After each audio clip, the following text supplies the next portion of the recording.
నమస్తే, welcome to prime time debate. Tirumala పరకామణి case semi ఫైనల్కి చేరిందా?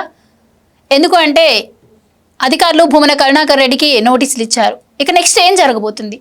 దీనిపై అయితే వైసీపీ అప్పుడే గగ్గోలు మొదలుపెట్టింది. అప్పట్లో సకల శాఖ మంత్రిగా పేరు తెచ్చుకున్నటువంటి సజ్జల రామకృష్ణారెడ్డి మీడియా ముందుకొచ్చి భేతాల కథలు చెబుతున్నారు.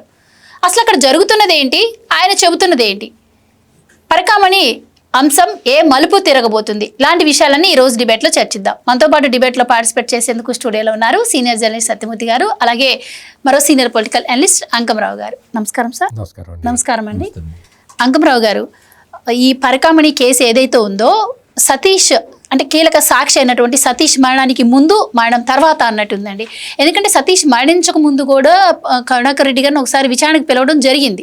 కానీ ఆ రోజు నార్మల్గానే విచారించారు, వెళ్ళిపోయారు. కానీ ఈసారి విచారణకు పిలుస్తున్నారంటే ప్రజలందరిలో కూడా ఒక ఉత్కంఠ నెలకొంది.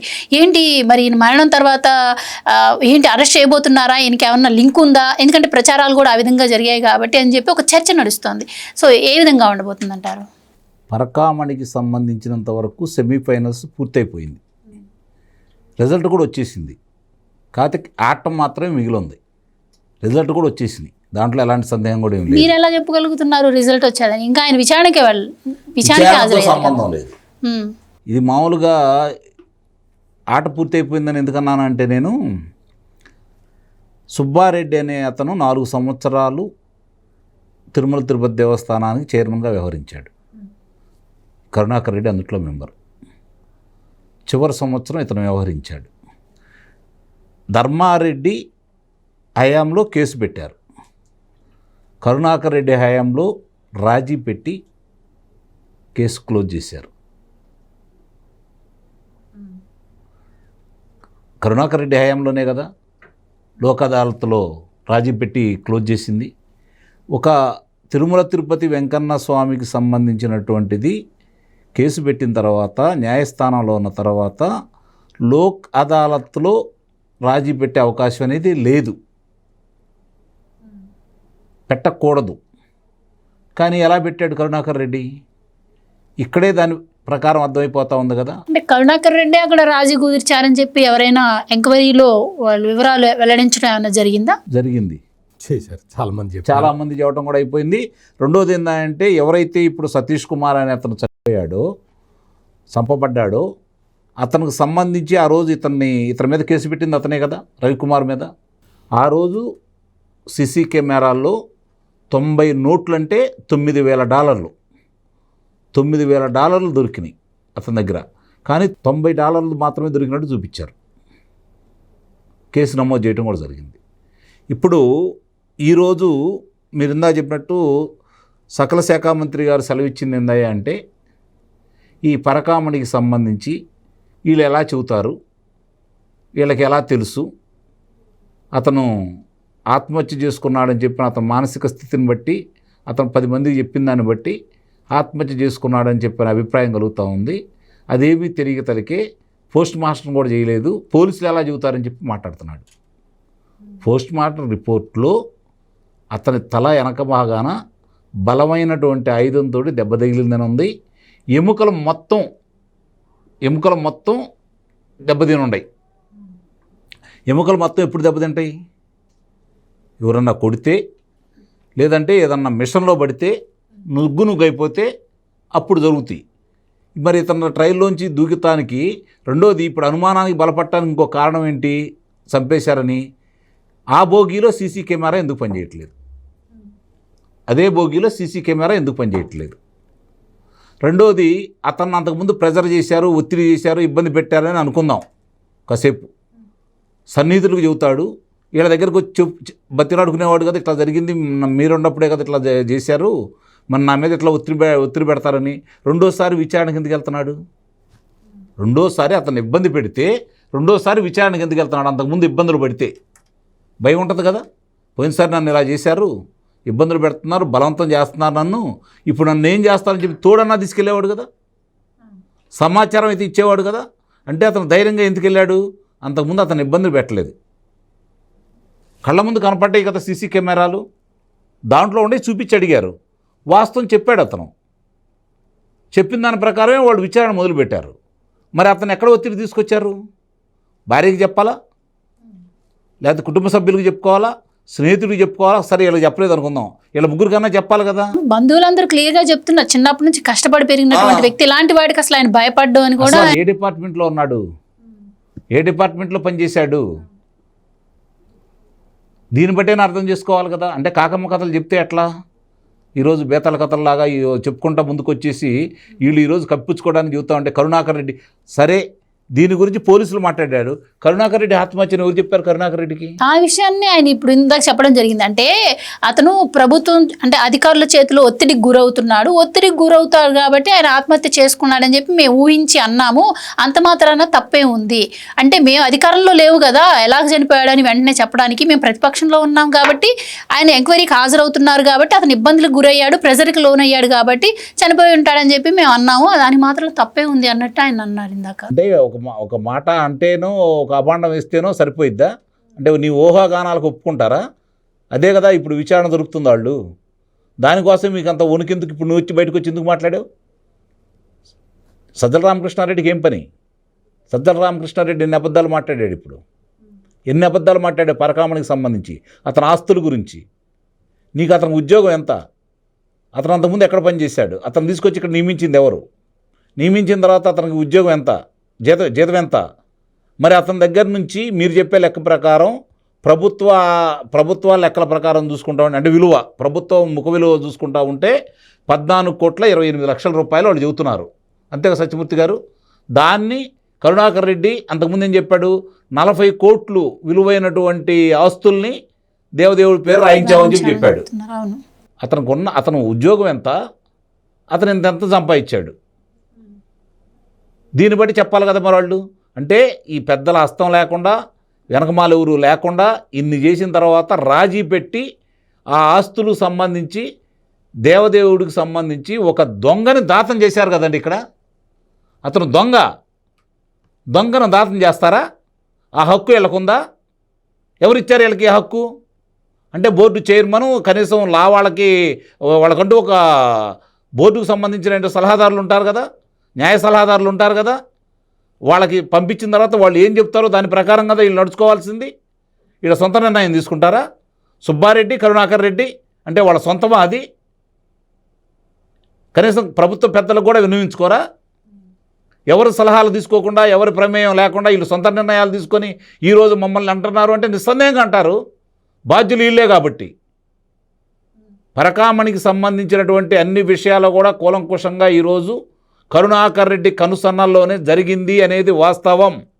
కరుణాకర్ రెడ్డి అనే వ్యక్తి హిందూ ధర్మాలకు వ్యతిరేకంగా, హిందువుల వ్యతిరేకంగా, ఆ వెంకటేశ్వర స్వామి భక్తులకు వ్యతిరేకంగా తిరుమల తిరుపతి వెంకన్న దగ్గరికి హిందువులు భక్తులు రాకూడదనే ఉద్దేశంతో అన్యమతస్తుల్ని అనేక మందిని అక్కడ జొప్పించేసి అన్యమత ప్రచారానికి ఊతమిచ్చేసి సహాయ సహకారాలు అందజేసి తను హిందూ కాకపోయినా కూడా హిందువుగా చెప్పుకుంటూ ఈ దేవదేవుడి దగ్గరికి భక్తులు రాకుండా చేయాలనే దురుద్దేశంతో ఇంకా 20 సంవత్సరాలు 30 సంవత్సరాలు వాళ్ళే ఉంటారన్న ఆలోచనతో చేశారు. లేకపోతే ఈ పాటికి వెంకన్నస్వామి ఆస్తుల్ని అన్నింటిని కూడా చాలా వరకు కైంకర్యం చేసి ఉండేవాళ్ళు.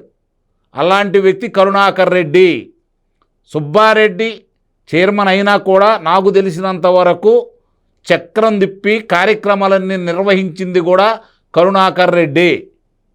మొన్న సందర్భంగా కూడా 6 నెలలు అవుతుందండి, ఇంకా కూడా మా వాళ్ళు 2,000 మంది ఉన్నారని చెప్పి అతను ప్రకటించాడు. గోవులకు సంబంధించి ఆ గోశాలను పర్యవేక్షణ చేసే హరినాథరెడ్డి సొయాన ఇతని బంధువు. ఎక్కడో చనిపోయిన గోవులు, అంతకుముందు చనిపోయిన గోవులు ఎందుకు చనిపోయినాయి? ఆ గోమాతలు నాసిరకం దాణా పెట్టి అక్కడి నుంచి వస్తే ఆ నెయ్యే కదండి ప్రసాదానికి వాడేది. అక్కడి నుంచి వచ్చిన నెయ్యి మాత్రమే ప్రసాదానికి వాడతారు. మరి ఆ నెయ్యిలు రాకుండా చేయాలి అంటే గోమాతలు ఉండకూడదు. గోమాతల్ని ఈ విధంగా చిత్రీకరిస్తే వీళ్ళ మీద నెట్టేయచ్చు. వాళ్ళ మనిషే కదా, కాబట్టి భక్తులు రాకుండా ఉంటారు, మనోభావాలు దెబ్బతింటాయి. ఇదే అంశంతో అతను ప్రయత్నించాడు. అందుకే నేను అంటున్నాను ఫలితం వచ్చేసింది. దీనికి కారకుడు అన్నీ కూడా కరుణాకర్ రెడ్డి. కరుణాకర్ రెడ్డిని ఎవరు నడిపించారనేది కూడా అందరికీ తెలిసిన విషయమే, ప్రత్యేకంగా చెప్పాల్సిన అవసరం అయితే ఏం లేదు. నిస్సందేహంగా అవి కూడా బయటకు వస్తాయి. ఇక్కడ జరుగుతున్న ప్రతిదానికి కూడా క్వాలిటీ గురించి మాట్లాడాడు. నెయ్యి గురించి మాట్లాడాడు, క్వాలిటీ కంట్రోల్ బోర్డు గురించి మాట్లాడాడు, నేతి ట్యాంకర్ల గురించి మాట్లాడాడు, ఎనికిపోయిన ట్యాంకర్ల గురించి మాట్లాడాడు. మైసూర్ ల్యాబ్ ఏమైనా రిపోర్ట్ ఇచ్చింది. 2022లో ఇదే సుబ్బారెడ్డి ఆకాశరామన్న ఉత్తరం ద్వారా అక్కడికి వెళ్ళి చూసి నాసిరకంగా ఉన్నాయని చెప్పిన దినుసులు, అంటే జీడిపప్పు కావచ్చు, దాంట్లో సంబంధించిన కళాఖండ కావచ్చు, మిగిలినన్నీ కూడా నాసిరకంగా ఉన్నాయని, నేతి వాసన చూసి ఇదేదో తేడాగా ఉందని చెబితే ఆయన ఇంటికాడ సమావేశం పెట్టేది. వాళ్ళని తీసుకొని చిన్నప్పన్న అకౌంట్లో 4,50,00,000, నెలకు 70,000 రూపాయల జీతగాడికి. ఇవన్నీ లెక్కలు వచ్చి అందుకే చెబుతుంది. అయిపోయింది, క్లైమాక్స్ అయిపోయింది. సెమీఫైనల్స్ కాదు, క్లైమాక్స్ కూడా అయిపోయింది. కాకపోతే ఏంటంటే కూటమి ప్రభుత్వం దీంట్లో ఒక చిన్న వివరణ ఒకటి ఉంది. ఏంటంటే నేను ఏదన్నా పొరపాటు చేశాను అనుకోండి, సిట్టు వాళ్ళు అన్నీ బయట పెట్టరు. ఎందుకంటే విచారణ పూర్తయిపోయి నా మీద ఆధారాలన్నీ చూపించేంత వరకు. అవన్నీ చూపిస్తే అనుకోండి నేను ఏదో మాయ చేస్తూ ఉంటాను కదా, అందుకని వాళ్ళు బయట పెట్టలేదు. నాకు తెలిసి మొత్తం వివరాలన్నీ వచ్చేసినాయి అని నేను చెప్తున్నాను. అందుకని ఫైనల్ అయిపోయింది దాన్ని. సత్యమూర్తి గారు, ఇప్పుడు సార్ అన్నట్టు నిజంగానే ఫైనల్కి వచ్చింది ఈ కేసు అంటారా? అందుకే ఈరోజు అప్పట్లో సకల శాఖ మంత్రిగా పనిచేసినటువంటి సజ్జల రామకృష్ణారెడ్డి గారు మెయిన్గా ఈ అంశాలన్నిటిపైన కూడా స్పందించారు. ముఖ్యంగా ఏమంటున్నారు అంటే, మా పైన కేసులు పెట్టడం ద్వారా కేసులు పెట్టినట్టు అవుతుంది, వాళ్ళ కక్ష తీరినట్టు అవుతుంది, అసలు బోర్డుకి ప్రభుత్వానికి సంబంధం ఏముంది అన్నట్టు ఈరోజు ఆయన అంటున్నారు. ఆయన మాట్లాడిన బేతాల కథలు అంటే విలేకరులు అడిగిన ప్రశ్నకు దేనికి కూడా ఆయన నుంచి ప్రాపర్గా సమాధానం వచ్చినట్టు ఎక్కడ ఆ ప్రెస్ మీట్ చూసిన వాళ్ళకి కనిపించలేదు. మరి ఆయన చెప్తున్న బేతాల కథలపై మీ అభిప్రాయం ఏంటండి? అంటే సజ్జల రామకృష్ణారెడ్డి ఫైనల్స్లో వస్తాడు, బయటకు వస్తాడు. ఆయన వచ్చి ఇంకా డిఫెన్స్ ఆడటం మొదలు పెడతాడనమాట. Runs కొట్టడు, out కానివ్వడు. అట్లా డిఫెన్స్ ఆడటంలో నేర్పరి. ఆ డిఫెన్స్ ఆడుతున్నాను అనుకుంటాడు, కానీ అతనికి తెలియని విషయం ఏంటంటే ఓవర్లు అయిపోతుంటాయి కదా. ఇది 2020 మ్యాచ్ అండి, టెస్ట్ మ్యాచ్ కాదు కదా. నేను అదే చెప్తున్నా. డిఫెన్స్ ఆడతాను నేను, మ్యాచ్ గెలుస్తాం ఆటోమేటిక్గా అనుకుంటూ ఉంటాడు. ఇక్కడ ఓవర్లు అయిపోతుంటాయి, బాల్స్ అయిపోతూ ఉంటాయి. ఆ విషయం గమనించలేడు. అందుకనే హిట్ వికెట్ కొట్టడంలో ఆయన చాలా సిద్ధహస్తుడు. ఈయన ఇది మొదటిసారి కాదు. మామూలుగా మన బాబాయ్ మర్డర్ కేసు ఉంది కదా, మన బాబాయ్ మర్డర్ కేసులో కూడా ఇదే విధమైన ఆర్గ్యుమెంట్లు చాలా వినిపించాడు. అంటే మీ కజిన్ అండి కూడా? అవునండి, జగన్మోహన్ రెడ్డి కజిన్. అంటే ఈయనకి ఏంటంటే టెక్నాలజీ ఏంటి అంటే తిమ్మిని బమ్మిని చేయటం, బమ్మిని తిమ్మిని చేయటం, ఒక ఆర్గ్యుమెంట్ చెప్పడం, ఆ ఆర్గ్యుమెంట్ ద్వారా లాభం కలిగేలాగా చూసుకోవటం. ఈ సందర్భంగా ఒకటి చెప్పాల్సిన విషయం ఏంటంటే, మన తెలివితేటలు ఉపయోగించి మనం ఎన్ని ఆర్గ్యుమెంట్లైనా చెప్పచ్చు, కానీ బేసిక్ ఫ్యాక్ట్ అంటే ఒక వాస్తవం అనే బేస్ ఒకటి ఉంటుంది. నేను ఎన్ని రకాల కథలైనా చెప్పొచ్చు, అంకమరావు గారు ఎన్ని రకాల కథలైనా చెప్పొచ్చు, సజ్జల రామకృష్ణారెడ్డి ఎన్ని బేతాళ కథలైనా చెప్పొచ్చు, కానీ దర్యాప్తు ఏదైనా కేసు దర్యాప్తు చేసే పోలీసులు బేతాళ కథలు చెప్పలేరు. వాళ్ళకి ఆధారాలు ఉండాలి. ప్రైమరీ ఫేసి ఉంటేనే కేసు దర్యాప్తు టేకప్ చేస్తారు. లేకపోతే ఆ కేసు దర్యాప్తు చెయ్యి అంటే వద్దు సార్ అందులో ఏమీ లేదు అని చెప్పి తప్పుకుంటారు. పోలీసులు ఇంత పక్కడ్బందీగా ఆ కేసుని దర్యాప్తు చేస్తున్నారు అంటే అందులో ప్రాథమిక ఆధారాలు వాళ్ళకి దొరికినట్టు లెక్క. ప్రాథమిక ఆధారాలు దొరికిన తర్వాత కొన్ని రోజులు దర్యాప్తు చేసిన తర్వాత పూర్తి స్థాయి ఆధారాలు దొరికినట్టు. ఇప్పుడు పరకామణి కేసు కానీ, ఈ కల్తీ లడ్డూ కేసు కానీ, ఇంకా ములకల చెరువు అక్రమ మద్యం, నకిలీ మద్యం ఆ కేసు కానీ, ఒరిజినల్ కేసు ఉంది కదా లిక్కర్ స్కామ్, అందులో కానీ, వీటిలో ఈ 4 నేను ముందర అంటే ఈ 4 కేసులు చూస్తే మనకు అర్థమైపోతుంది అసలు జగన్మోహన్ రెడ్డి 5 సంవత్సరాల కాలంలో ఏం జరిగిందనేది. అందుకని ఈ 4 కేసులు ఇప్పుడు ఆయన మాకు అసలు మా కాలంలో జరగలేదు అంటున్నాడుగా.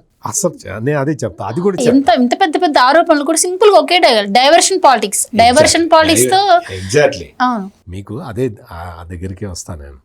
ఈ 4 కేసుల్లో చాలా స్పష్టమైన ఆధారాలు పోలీసుల దగ్గర ఉండబట్టే ఒక్కొక్క కేసులో ఒక్కొక్కరిని అరెస్టు చేస్తూ ఉంటే ఆడికి బెయిల్ కూడా రావట్లా. ఇది అంటే న్యాయస్థానాలు పోలీసులు ఇస్తున్న ఆధారాలని పరిగణనలోకి తీసుకుంటున్నాయి. ఒకసారి డిఫాల్ట్ బెయిల్ వచ్చిన వాళ్ళకు కూడా బెయిల్ క్యాన్సిల్ చేసి మళ్ళీ జైలుకు పంపిస్తున్నారు. ఇది ఆంధ్రప్రదేశ్లో పోలీసులు జరుపుతున్న విచారణకి అంటే దానికి ఉన్న క్రెడిబిలిటీని ఎప్పటికప్పుడు ఎస్టాబ్లిష్ చేసుకుంటూ పోతూ ఉన్నారు. అందుకని మనం ఇక్కడ కూర్చొని కెమెరా ఎదురుగా ఉంది కదా అని మన తెలివితేటలన్నీ ప్రదర్శిస్తే నడవదు. అక్కడ పోలీసుల దగ్గర అట్లా నడవదు. మీకు ఒక్కటే చెప్తా, మీకు వల్లభనేని వంశీ తెలుగుదేశం పార్టీ కార్యాలయం మీద దాడి చేశాడు. ఆ దాడిలో అతను 171వ నిందితుడో 10,001వ నిందితుడో ఏదో సంథింగ్. అతనికి అసలు అది ఆ కేసులో ఇతని దాకా కేసు రాను కూడా రాదు, నోటీసు కూడా ఇవ్వరు. అటువంటి సంఖ్యలో అంటే నిందితుల సంఖ్యలో చివర్లో ఉన్న వ్యక్తి కూటమి ప్రభుత్వం అధికారంలోకి రాగానే ఆ కేసు ఎక్కడ తీసుకుంటారో అన్న ఆదుర్దాతోటి అన్న ఆందోళనతోటి ఒక దళిత యువకుడిని కిడ్నాప్ చేశారు. కేసు రీఓపెన్ చేయగానే కిడ్నాప్ చేశారు. అది నేను చెప్పేది ఏంటంటే ఒక దళిత యువకుడిని కిడ్నాప్ చేసేసి ఆ కేసును నేను విత్డ్రా చేసుకుంటున్నాను అని చెప్పించి ఇదంతా చేసిన తర్వాత పోలీసులకు డౌట్ వచ్చింది. ఇదేంటి సడన్గా ఈ పిల్లాడు కేసు విత్డ్రా చేసుకున్నాడు అని చెప్పి వాళ్ళు ఎంక్వైరీ మొదలు పెడితే ఈ వల్లభనేని వంశీ కిడ్నాప్ చేశాడని తేలింది. తొందరపడి ముందే పోయడం. ఎగ్జాక్ట్లీ. వల్లభనేని వంశీని మామూలు పరిస్థితుల్లో అసలు అరెస్టే చేసి ఉండేవాళ్ళు కాదు. అటువంటిది వచ్చేసి ఆ దీపం వెలుగుతూ ఉంటే ఆ శలభాలు వచ్చి టక్ ఆనుకుని రెక్కలు కాలిపోయి చచ్చిపోయినట్టు వల్లభనేని వంశీ పరిస్థితి జరిగింది. ఇప్పుడు పరకామణి విషయానికి వస్తే పరకామణిలో మామూలుగా ఆ కేసు ఆస్తులు అంటే సజ్జల రామకృష్ణారెడ్డి చెప్పినంత ఈజీగా కేసు ఏమి లేదు. ముందు నుంచే చాలా పకడ్బందీగా ఉంది. ఆ 14 కోట్ల రూపాయలు రాయించాం 14. ఇంకోటి ఏమంటాడంటే సజ్జల రామకృష్ణారెడ్డి వైసీపీ లీడర్లకు ఎవరికన్నా రాశారా అది ఎంక్వైరీ చేయండి అంటాడు. చేసేది అదే. తేలింది కాబట్టి ఎగ్జాక్ట్లీ బయటికి వైసీపీ లీడర్లకి ఎవరికన్నా రాశారా అది తేల్చండి అంటాడు. అది తేలింది కాబట్టే ఇప్పుడు వస్తుంది ఈ పరిస్థితి. పరకామణి కేసుకు సంబంధించి ఈ ఇంతవరకు రావటానికి భూమన కరుణాకర్ రెడ్డి వరకు కేసు రావటానికి ఇంకా కొంత టైం పట్టి ఉండేది. కానీ సడన్గా ఎవరైతే కంప్లైంట్ చేశాడో అతను సడన్గా రైలు పట్టాల మీద పడి ఉండటం, ఇందాక అంకమరావు గారు చెప్పినట్టు వెనక ఎవడో కదిరి గొడ్డలు పెట్టి వేయటం, కాళ్ళు చేతులు ఎముకలు విరిగి ఉండటం, ఇవన్నీ చూసిన తర్వాత అమ్మా ఈ కేసు మామూలుగా మనం అనుకున్నంత ఈజీ కాదు, ఇందులో చాలా పెద్ద పెద్ద శక్తులు ఉన్నాయని చెప్పి రవిశంకర్ అయ్యన్నార్ లాంటి సీనియర్ ఆఫీసరు దీని వెనకబడి అంటే మధ్యలో అంటే ఇక్కడ ఇంకోటి ఉంది సత్యమూర్తి గారు. సహజంగానే ఎవరైతే సతీష్ కుమార్ అనే వ్యక్తి ఎవరైతే ఉన్నారో అతను ఏ పెద్దలో ఒత్తిడి లేకపోతే కేసు వాపసు తీసుకుంటానో చెప్పండి. నేను అదే చెప్తున్నాను. నేను అదే పాయింట్కి వస్తున్నా. ఏంటి అంటే అతను రైలు కింద నుంచి పడ్డాడు, ఆత్మహత్య చేసుకున్నాడు అని వీళ్ళు ఆర్గ్యుమెంట్ మొదలుపెట్టారు. అతను రైలు కింద స్లిప్ అయి పడటము జరగదు, ఆత్మహత్య చేసుకోవటము జరగదు. ఎందుకంటే అతనికి మంచి స్థిరమైన ఉద్యోగం ఉంది, అతను పనిచేసేదే రైల్వే ప్రొటెక్షన్ ఫోర్సులో. అందుకని కాలు జారి కింద పడటం ఇటువంటి కాకమ్మ కథలు అక్కడేమి ఉండవు. రైల్వే ప్రొటెక్షన్ ఫోర్సులో పనిచేసే వ్యక్తి అంటే ఆ రైళ్ళు ఒక 120 కిలోమీటర్ల వేగంతో రైలు వెళ్తున్నా కానీ బోగి తలుపులు వేసి ఉంటే ఒక బోగిలో నుంచి కిటికీ పట్టుకొని ఇంకొక బోగిలోకి వెళ్ళగల నైపుణ్యం ఉన్నవాడినే రైల్వే ప్రొటెక్షన్ ఫోర్స్లో పెట్టుకుంటారు. ఎందుకంటే ఒక కంపార్ట్మెంట్లో దూరి దొంగలు అన్ని గడియలు వేసేసి లోపల అందరినీ దొంగతనం చేస్తూ ఉంటే సడన్గా రైలు ఆపిచ్చి అవన్నీ చేయలేరు కదా. అందుకని వీళ్ళకి స్పెషల్ ట్రైనింగ్ కూడా ఉంటుంది. వాళ్ళు వెళ్తారు బోగిల్లోకి. అంత పక్కడబందీగా రైల్వే కేసులు, రైల్లో జరిగే దొంగతనాలని, స్టేషన్లో జరిగే మర్డర్లని, దొంగతనాలని ఛేదించే పోలీస్ ఆఫీసరు ఇటు స్లిప్ అయి కింద పడి చచ్చిపోతాడా? అందుకని ఇప్పుడు ఏమైంది అంటే ఒరిజినల్గా పరకామణి కేసు కొంత ఏమన్నా డిలే అవడానికి ఆస్కారం ఉండేది, ఇంకా సాక్ష్యాలు ఆధారాలు తీసుకోవడానికి. ఇందాక నేను చెప్పిన ఆ కేసు ఉంది కదా, వల్లభనేని వంశీ కేసులో ఆ దీపం దగ్గరికి ఆ పురుగు వచ్చి పడ్డట్టు ఇప్పుడు వీళ్ళు అతి తెలివితేటలు ఉపయోగించి ఆ సతీష్ కుమార్ని భౌతికంగా నిర్మూలించడంతో ఈ కేసు బిగుసుకున్నది. ఈ కేసు కుతికలకి బిగుసుకున్నది. అందుకని ఇప్పుడు ఇంకా ఫాస్ట్గా వెళ్తున్నారు పోలీసులు. ఇది జరుగుతున్నది. ఇది మామూలుగా సతీష్ కుమార్ గనక బతికే ఉన్నట్టయితే, ఆ రవికుమార్ అంటే పరకామణి చోరీ పాల్పడిన వ్యక్తి, పెద్దజీయర్ స్వామి దగ్గర పనిచేసే పెద్దజీయర్ అందులో పనిచేసే వ్యక్తి, అతను మామూలుగా ప్లెయిన్గా ఉన్నట్టయితే ఈ కేసు ఇంకా చాలా కాలం బట్టి ఉండేది. అంటే మీరు చెప్తున్న దాని ప్రకారం ఇప్పుడు భూమన కరుణాకర్ రెడ్డి గారు అటు పరకామణి అంశం కన్నా కానీ సతీష్ గారి మరణం విషయంలో ఫిక్స్ అయ్యారని మీ అభిప్రాయం? ఇప్పుడు జరుగుతున్న పరిణామాలు చూస్తూ ఉంటే సతీష్ కుమార్ మరణం తర్వాత పోలీసులు వాళ్ళు అప్పటి వరకు 1000 కళ్ళతోటే అబ్జర్వ్ చేస్తూ ఉన్నారు దీన్ని. ఎప్పుడైతే సతీష్ కుమార్ అనే వ్యక్తి చనిపోయాడో, అంటే వాళ్ళ మామూలుగా అయితే చనిపోయాడు, వైసీపీ భాషలో చెప్పాలి అంటే ఆత్మహత్య చేసుకున్నాడు, లేదు మామూలుగా కామన్ మెన్ భాషలో చెప్పాలి అంటే సతీష్ కుమార్ని కదిరి గొడ్డలు పెట్టి వేసేశారు. ఏదైనా కానీ అది కదిరి గొడ్డలు కాదు, ఇది వేరే ఊర్లో రాయచోటి గొడ్డలు. ఇది ఎప్పుడైతే ఈ ఇన్సిడెంట్ జరిగిందో పోలీసులకి దీని సీరియస్నెస్ అర్థమయ్యి ఇప్పుడు ప్రముఖ వ్యక్తులకి నోటీసులు ఇచ్చే స్థాయికి వచ్చారు. ఇందాక మీరు అన్నారు ఈయన పేరు ఎవరన్నా చెప్పారా అని. అంటే ఆ పరకామణి దాంట్లో ఆ విజిలెన్స్లో పనిచేసే వ్యక్తుల్లో ఒక్క సతీష్ కుమారే ఉండడు, ఇంకా చాలామంది ఉన్నారు. ఆయన పై వాళ్ళు ఉన్నారు, వాళ్ళ పై వాళ్ళు ఉన్నారు. చాలా మందిని పోలీసులు ఎంక్వైరీ చేశారు. అంటే సతీష్ కుమార్ మరణానికి ముందు ఈయన ఎంక్వైరీకి వెళ్ళినప్పుడు అప్పట్లో చైర్మన్ గా ఉన్నారు కాబట్టి ఈయన ఎంక్వైరీ చేశారు. చైర్మన్ గురించి కాదు, మీరు విజిలెన్స్ తిరుపతి టీటీడీ విజిలెన్స్ లో పనిచేసే ఒక కుర్రవాడు ఇచ్చిన దాని ప్రకారమే వీళ్ళు మాయం చేసినటువంటి సీసీ కెమెరా ఫుటేజీని అతను చిత్రీకరించిన దాన్ని అతని దగ్గర నుంచి తీసుకొచ్చి ఈరోజు బయటకు వచ్చింది. ఈ విషయం గమనించుకోండి. ఇంకోటి ఏంటి అంటే ఇప్పుడు ఈ సతీష్ కుమార్ పైన ఉంటారు, వాళ్ళ పైన ఉంటారు, చీఫ్ విజిలెన్స్ ఆఫీసర్ ఉంటాడు. వీళ్ళందరికీ చెప్పకుండా ఎవరు కేసు పెట్టిన సతీష్ కుమారు వాళ్ళు దొరకంగానే వాళ్ళ పై అధికారికి చెప్పకుండా ఉండరు. అది డిసిప్లిన్డ్ పోలీస్ ఫోర్స్ అని పాపం ఆయన చాలా సిన్సియర్గా పనిచేశారు. వెంటనే ఎప్పుడైతే గమనించారో వెంటనే ఎగ్జాక్ట్లీ అది చేసిన తర్వాత పైదాకా సమాచారం అధికారికంగా వెళ్ళింది, కేసు బుక్ అయింది, అన్నీ జరిగినాయి. అక్కడ వరకు ప్రాపర్గానే ఈ ఛానల్ అంతా పైదాకా పోయిందన్న విషయాన్ని మర్చిపోయి ఆదుర్దాలో తొందరలో ఈ కేసులో మనం ఇంకా ఇరుక్కుపోతావేమో అన్న ఒక తపనతోటి, ఒక భయంతో ఇతన్ని నిర్మూలించారు. ఇతన్ని నిర్మూలించిన పాపం వెంటాడుతూనే ఉంటుంది. రకరకాల సాక్ష్యాలు, ఆధారాలు ఇప్పుడు లభ్యమైనాయి. నెక్స్ట్ చూడాలి ఇంకా. అంటే నెక్స్ట్ మామూలుగా మిగతా కొంత కథ రాస్తారు. మామూలుగా ఇదివరకు ఏదైనా కొత్త సినిమా రిలీజ్ అయితే రాసి పెట్టాడు. ఏదైనా కొత్త సినిమా రిలీజ్ అయితే సగం కథ రాసి ఆ జమీందారు బతుకుతాడా, ఆ జమీందారు వారసులు కనపడతారా, మిగతా కథ వెండితెరపై చూడండి అని రాసేవాళ్ళు ఇదివరకు. అట్లా ఇప్పుడు ఇందులో నెక్స్ట్ ఏం జరగబోతున్నది అనేది వెండితెర మీద చూడాలి.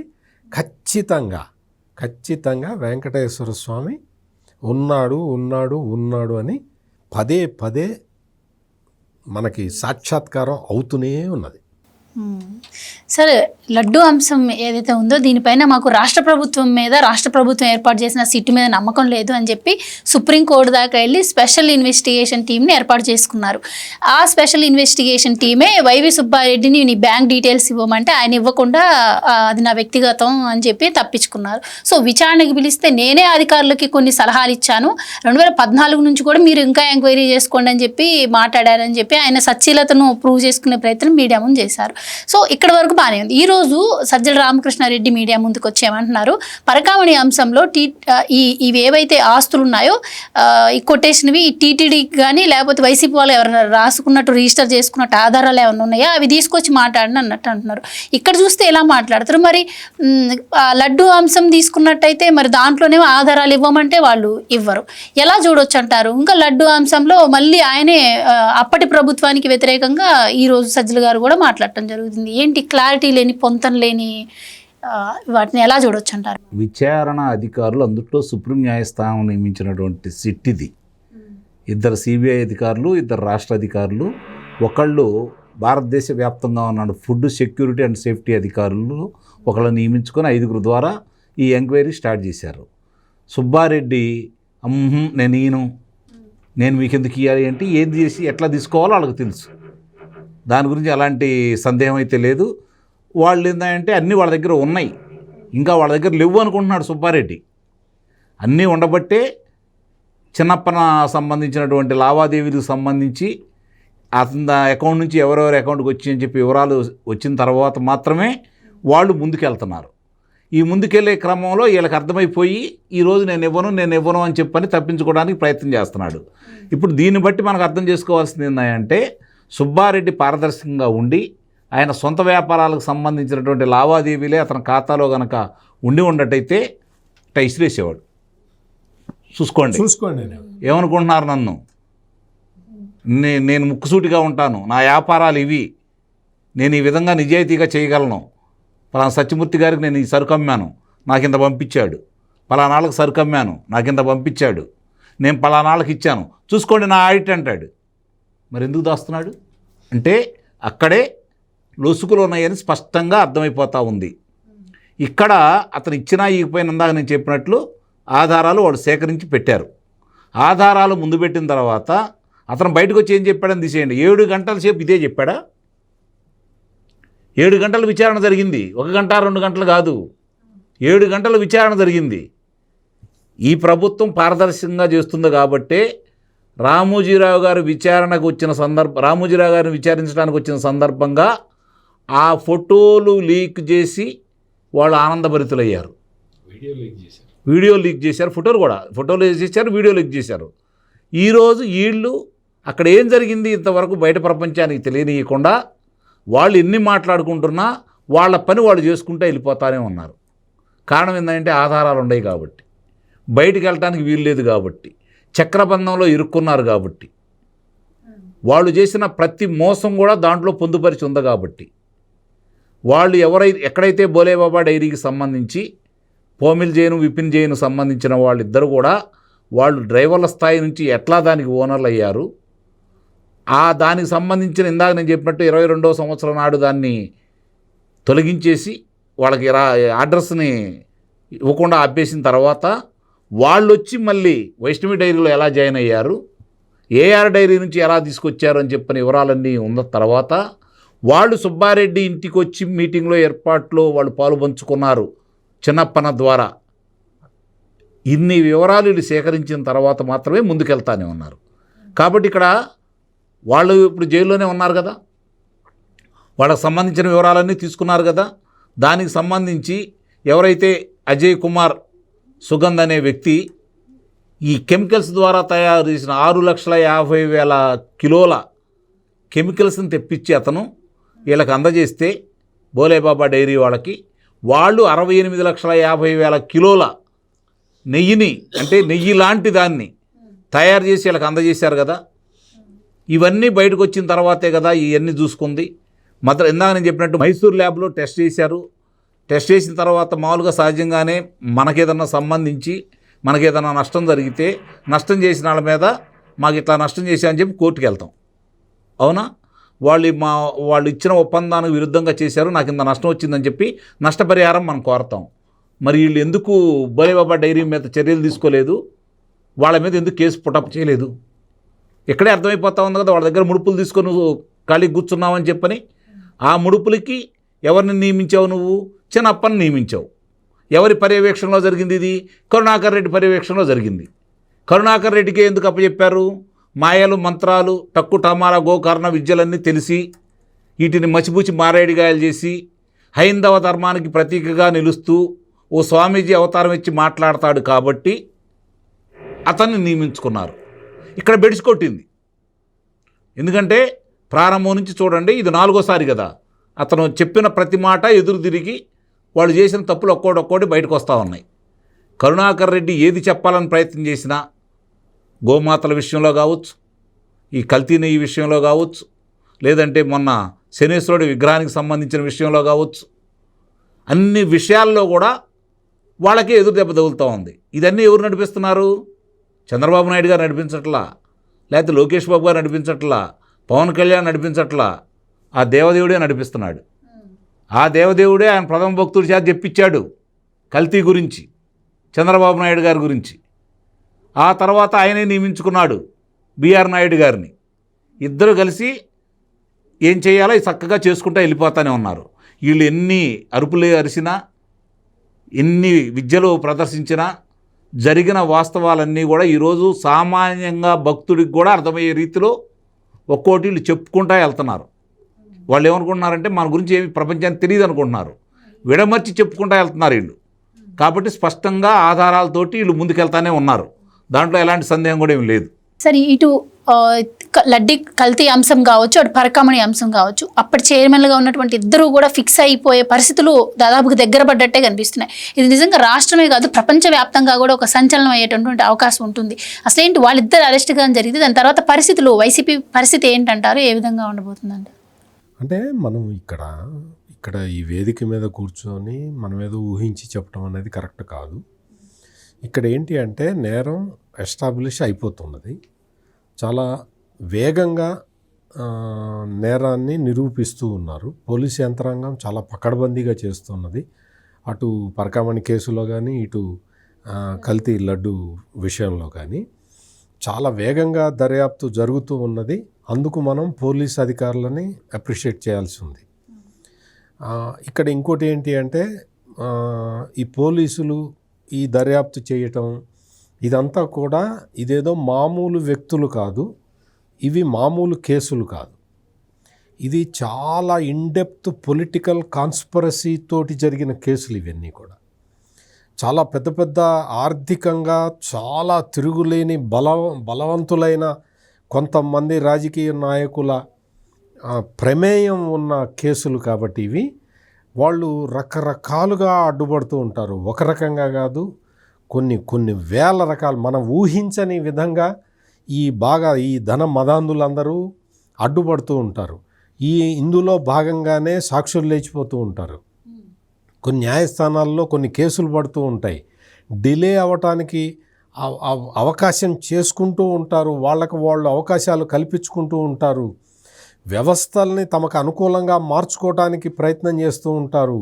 ప్లస్ ఈ సజ్జల రామకృష్ణారెడ్డి లాంటి వాళ్ళు వచ్చి పబ్లిక్ని మిస్లీడ్ చేయటానికి వాళ్ళకున్న వార్తా వ్యవస్థ ద్వారా, మీడియా ద్వారా, వాళ్ళకున్న ఈ సోషల్ మీడియా ద్వారా, వాళ్ళకున్న ఈ మీడియా, వాళ్ళకున్న పేపర్ ద్వారా, వాళ్ళకున్న టీవీ ద్వారా, వీటితో పాటు వాళ్ళు కొనుగోలు చేసిన మీడియా ద్వారా తప్పుడు వార్తని పంపిస్తూనే ఉంటారు సమాజానికి.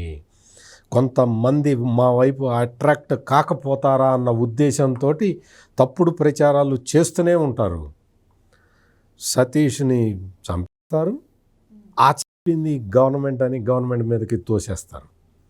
మీరు మీ బ్యాంక్ అకౌంట్లు ఇవ్వండి అయ్యా అంటే బ్యాంక్ అకౌంట్లు ఇవ్వరు, దానికి సంబంధించి కోర్టులో కేసులు వేస్తారు. మీకు ఎవరైతే ఆ పెద్ద జీఆర్ స్వామి ఆ మఠంలో పనిచేసే రవికుమారు, నా మీద ఏసీబీ కేసు ఎట్ట పెడుతుంది, నా మీద కేసు ఏసీబీ పెట్టడానికి వీల్లేదు, నేనేదో గవర్నమెంట్ ఎంప్లాయీని కాదు అని కేసేస్తాడు. నువ్వు అసలు ఇంకోటి ఏంటంటే నువ్వు డబ్బులు కొట్టేసిన వాడివి పరకామణి నుంచి, నీకు అసలు ఏం అధికారం ఉంటుంది కేసులు వేసేది? అంటే అతనితో కేసులు వేస్తారు. ఈ కేసులతో నేను రాజీ పడను అన్న వ్యక్తిని నిర్మూలిస్తారు, సాక్షులు లేకుండా చేస్తారు, ఆధారాలు లేకుండా చేస్తారు, బుకాయిస్తారు, సమాజాన్ని తప్పుదోవ పట్టిస్తారు. ఇందాక సజ్జల రామకృష్ణారెడ్డి చెప్తున్నాడు కదా, అక్రమ మద్యం చంద్రబాబే తయారు చేయిస్తాడు, అక్రమ మద్యం చంద్రబాబే అమ్ముతాడు. అంటే ఇప్పుడు అక్రమ మద్యం చంద్రబాబు నాయుడు గారు తయారు చేశారు, చంద్రబాబు నాయుడు గారు అమ్మిచ్చారు. 5 సంవత్సరాలు గుడ్డి గుర్రానికి పొడుదోవారా వీళ్ళంతా? ముఖ్యమంత్రులు అన్నిటా చంద్రబాబు నాయుడే చేస్తాడట. పాపం వీళ్ళు అమాయకులట, వీళ్ళ మీదకి వేస్తాడట. వీళ్ళు ఆ బురదను కడుక్కోలేక చచ్చిపోతున్నారట. అది ఆయన చెప్పేది. అంటే ఎట్లా ఎంత బమ్మిని తిమ్మించేసి ఒక తండ్రిని కూతురే చంపింది, అల్లుడు కూతురే చంపేశారు అని చెప్పిన దుర్మార్గులు వీళ్ళు. వైఎస్ వివేకానంద రెడ్డిని ఇంకోటి అన్నాడు, చంద్రబాబు నాయుడు గారు పెట్టిన కేసు మీద ఎస్టాబ్లిష్డ్ అయింది కాబట్టి నేరం ఆయన బలంగా ఉందంట. స్కిల్ డెవలప్మెంట్కి సంబంధించి బాగా ఆధారాలు దొరికినాయా? మరి ఈడీ గుర్తించిందంట. ఈడీ ఎవరి మీద గుర్తించింది, ఎవరి మీద చర్యలు తీసుకుంది, ఏమని ఎంక్వైరీ చేసింది, అవన్నీ చెప్పరు, డీటెయిల్ చెప్పరు. ఊరికే ప్రజల్లోకి అట్లా కొన్ని విషయాలని అట్లా పంపిస్తారు, అట్లా చల్లుతారు. అవన్నీ ప్రజలు ఆలోచించుకోవాలి, వాళ్ళకి అనుకూలంగా మారాలి, వీళ్ళకి ప్రతికూలంగా మారాలి అన్న క్యాలిక్యులేషన్స్ తోటి చెప్తూ ఉంటారు. తప్పుడు సమాచారాన్ని సమాజంలోకి విపరీతంగా గుప్పిస్తూ ఉంటారు. కానీ వాళ్ళ దురదృష్టం ఏంటి అంటే చాలామంది ఇప్పుడు ప్రజలు చాలా అలర్ట్గా ఉన్నారు. ఈ పరకామణి దొంగతనం కేసు కానీ, స్వామివారి లడ్డూలో జరిగిన అపవిత్రత విషయంలో కానీ, ఈ ములకల చెరువు నకిలీ మద్యం విషయం కానీ, ఈ రెండే కాకుండా జగన్మోహన్ రెడ్డి టైంలో జరిగిన ఈ కల్తీ మద్యం, ఈ మద్యం కేసు కానీ, లిక్కర్ కేసు మీద కానీ, వీటన్నిటి మీద ప్రజలకి చాలా స్పష్టమైన అవగాహన ఉన్నది. అందుకనే వీళ్ళు ఎంత విషం గుప్పిస్తున్నా ప్రజల దగ్గర నుంచి మీకు రెస్పాన్స్ రావట్లేదు. మీరు చూడండి, మీరు నిశ్చితంగా గమనించండి. ప్రజల్లో ఏ సెక్టార్, ఏ వర్గం కూడా వీళ్ళు చెబుతున్న అబద్ధాలకి స్పందించటం లేదు. అయితే పరకామణి అంశం గురించి ఏ రోజుకి ఆ రోజు అప్డేట్ రాకపోయినా కూడా బ్యాక్ ఎండ్లో అయితే అధికారులు విచారణ కొనసాగిస్తూనే ఉన్నారు. ఈ రోజు కూడా దీనికి సంబంధించి ఎవరైతే అప్పట్లో సహాయం చేశారో ఆ పోలీసు అధికారులను కావచ్చు, రవికుమార్ రిలేటివ్స్ వాళ్ళ పేరు మీద ఏమైనా ఆస్తులు ఉన్నాయా అని వాళ్ళు కూడా విచారణ చేస్తున్నారని తెలుస్తోంది. ఇన్నింటికి మొదలు సరే, ఇప్పుడు రవికుమార్ అనే వ్యక్తి దొంగతనం చేశాడు అని చెప్పి ఆరోపణలు వస్తున్నాయి. అండ్ ఆ జడ్జి ఎవరైతే కాంప్రమైజ్ చేశారో లోక్ అదాలత్ జడ్జికి కూడా కోర్టు నోటీసులు ఇవ్వడం జరిగింది. అలాంటప్పుడు మరి ఎందుకు అధికారులు ఇప్పటి వరకు కూడా రవికుమార్ని విచారణకు పిలవలేదు, అరెస్ట్ చేయలేదంటారు? రవికుమార్ని విచారణకు పిలవాల్సిన అంశం కాదు ఇక్కడ. ఇప్పుడు అతను దోషి, అతను దొరికిపోయిన దొంగ, అతను ఆస్తులు దేవదేవుడికి రాసిచ్చేశాడు. ఏ విధంగా రాసిచ్చేశాడు? కానుకగా ఇస్తున్నా అని చెప్పి రాయించారు. సార్ ఇదంతా పక్కన పెడితే ఆయనకి సంబంధించి సీసీటీవీ ఫుటేజ్ వచ్చింది కదా, క్లియర్ గా ఆయన దొంగని అర్థమవుతున్నప్పుడు ఇంకా అరెస్ట్ చేయకుండా ఎందుకు తాత్సారం చేస్తున్నారు? అరెస్ట్ చేయడానికి కాదు ఇక్కడ విషయం, సహాయం చేసిన వాళ్ళు ఎవరు? ఓకే, ఆ విధంగా తీసుకెళ్ళటానికి ఇంకా మీరు అన్నట్టు ఈ పాటికి అది ఒక నిమిషంలో పని వాళ్ళకి అరెస్ట్ చేయటం అనేది. ఇంకోటి ఆ వివరాలు కనుక్కోవడం కూడా ఈ పాటికి వాళ్ళు కనుక్కున్నారు.